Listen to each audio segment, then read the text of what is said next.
हमारे नबी के पीठ पर कौन सी निशानी थी जिसे देखकर यहूदी थर थर कांपने लगे और उनका चेहरा पीला पड़ गया? चलिए जानते हैं। काबा के पास दादा अब्दुल मुत्तलिब हुजूर सल्लल्लाहु अलैहि वसल्लम को अपने बिस्तर पर बिठाते, प्यार से खिलाते पिलाते और कभी गोद में झुलाते थे। मक्का के लोग कहते, ये बच्चा दूसरों से बिल्कुल अलग है, न कभी झूठ बोलना, न शोर शराबे वाले खेलों में दिलचस्पी, हमेशा दूसरों की मदद करना, बड़ों और बुजुर्गों का अदब करना, ये हमारे नबी की पहचान थी। ये वही दौर था जब अल्लाह ने नन्हे मोहम्मद सल्लल्लाहु अलैहि वसल्लम को बचपन में ही यतीमी और जुदाई का दर्द दिया, ताकि सब्र, हिम्मत और अल्लाह पर भरोसे का पैगाम पूरी उम्मत तक पहुँचे। हर गम, हर आंसू उन्हें उस जिम्मेदारी के लिए तैयार कर रही थी जिनसे उन्हें पूरी इंसानियत का रहनुमा बनना था। मक्का का बाजार उस दिन भी रौनक से भरा था। काबा के पास बुतों के सामने लोग हाथ उठाकर रो रहे थे, मगर सामने रखा पत्थर खामोश था, न सुनता न जवाब देता। उसी भीड़ में हमारे प्यारे नबी सल्लल्लाहु अलैहि वसल्लम खड़े थे। बच्चे उन्हें खेलने के लिए बुला रहे थे, मगर आपकी निगाहें आसमान की तरफ उठी हुई थी, जैसे दिल गवाही दे रहा हो कि ये पत्थर कुछ नहीं कर सकते, अल्लाह ही है जो हर आवाज को सुनता है। उस दिन बाजार में एक यहूदी आलिम भी मौजूद था। उसे तौरात और पुरानी किताबों का बहुत गहरा इल्म था। वो दूर खड़ा ये सब मंजर गौर से देख रहा था। उसके दिल में सवाल उठा, ये बच्चा दूसरों से अलग क्यों है? ये भूतों की तरफ क्यों नहीं देखता? इसकी निगाहें बार बार आसमान की तरफ क्यों उठ जाती हैं? वो धीरे धीरे हमारे नबी के पीछे पीछे चलने लगा। जैसे ही उसकी नजर आपके दोनों कंधों के बीच पड़ी, उसका चेहरा फीका पड़ गया। आपके कंधों के बीच मोहरे नबूवत साफ नजर आ रही थी। यहूदी थर थर कांपने लगा और कांपते हुए कहा, यही वो आखिरी नबी है, यही है वो जिसकी निशानियां हमारी किताबों में सदियों से लिखी है। लेकिन उसी पल उसके दिल में जलन की आग भड़क उठी। उसने सोचा, नबूवत तो हमारी कौम को मिलनी चाहिए थी, ये अरबों का बच्चा कैसे? शाम होते ही वो अपने साथियों के पास पहुंचा, जहां और कई यहूदी आलिम जमा थे। उसने कहा, आज मैंने उसे देख लिया। उस बच्चे की पीठ पर नबूवत का मोहर है।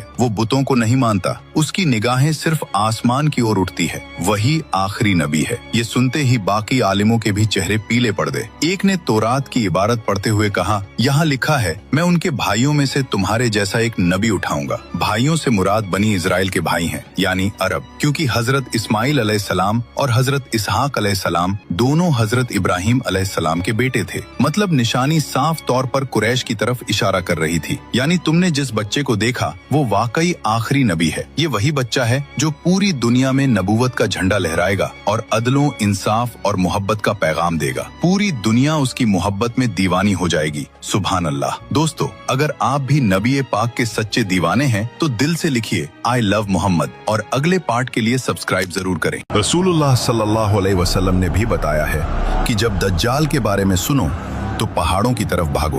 कुरान, इंजील और तौरात तीनों एक बात पर इशारा करते हैं कि पहाड़ सिर्फ पत्थर नहीं, रहस्यों के खजाने हैं।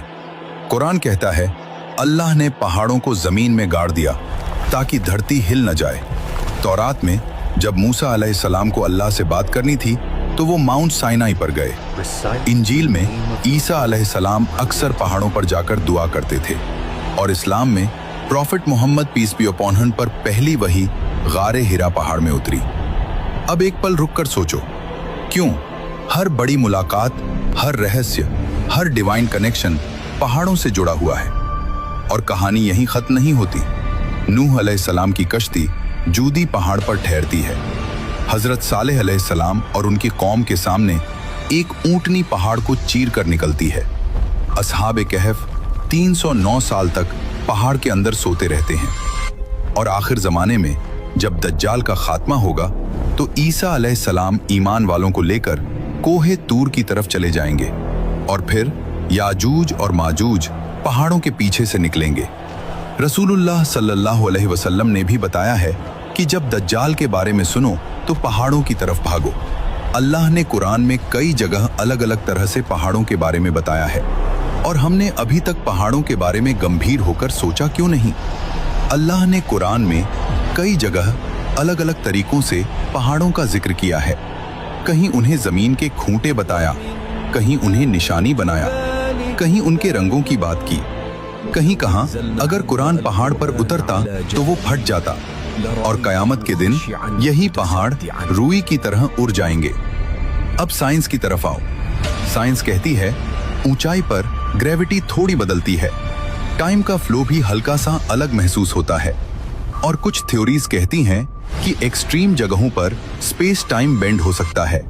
फिजिक्स में इसे कहते हैं वर्म होल, एक ऐसा रास्ता जो दो अलग जगहों या शायद दो अलग दुनियाओं को जोड़ता है। कुछ एक्सपेरिमेंट्स जैसे सर्न ये समझने की कोशिश कर रहे हैं कि क्या ऐसे पोर्टल्स पॉसिबल हैं।